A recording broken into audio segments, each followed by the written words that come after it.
Les anciens construisirent Valdrade, sur les rives d'un lac, avec des maisons aux vérandas entassées les unes au-dessus des autres, et des rues hautes dont les parapets à balustres dominent l'eau. De sorte qu'en arrivant, le voyageur voit deux villes, l'une qui s'élève au-dessus du lac, et l'autre, inversée, qui y est reflétée. Il n'existe ou n'arrive rien, dans l'une des Valdrades, que l'autre Valdrade ne répète.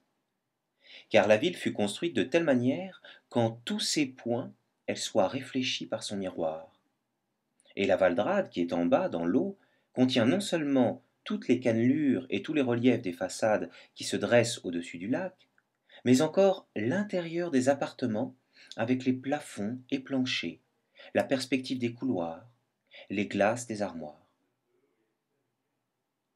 Le miroir, tantôt grandit la valeur des choses, tantôt la nie. Tout ce qui paraît valoir quelque chose au-dessus du miroir ne résiste pas à la réflexion. Les deux villes jumelles ne sont pas égales, puisque rien de ce qui existe ou arrive à Valdrade n'est symétrique, et qu'à tout visage ou geste répondent dans le miroir un geste ou un visage inversé, point par point. Les deux Valdrades vivent l'une pour l'autre.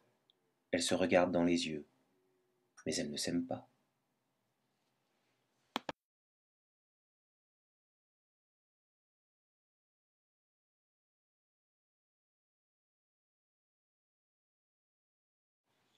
Le reflet un peu vague, un peu pâli, suggère une idéalisation.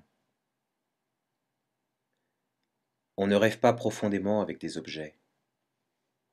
Pour rêver profondément, il faut rêver avec des matières.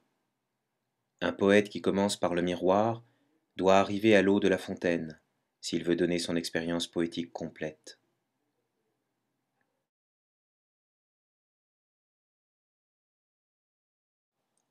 Narcisse à la fontaine n'est pas seulement livré à la contemplation de soi-même.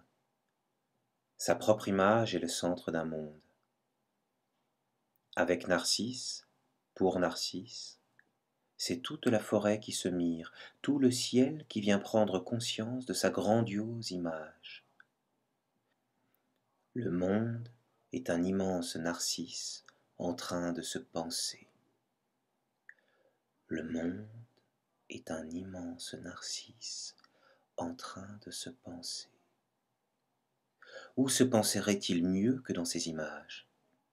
Dans le cristal des fontaines, un geste trouble les images, un repos les restitue. Le monde reflété est la conquête du calme. Superbe création qui ne demande que de l'inaction, qui ne demande qu'une attitude rêveuse, où l'on verra le monde se dessiner d'autant mieux qu'on rêvera immobile plus longtemps.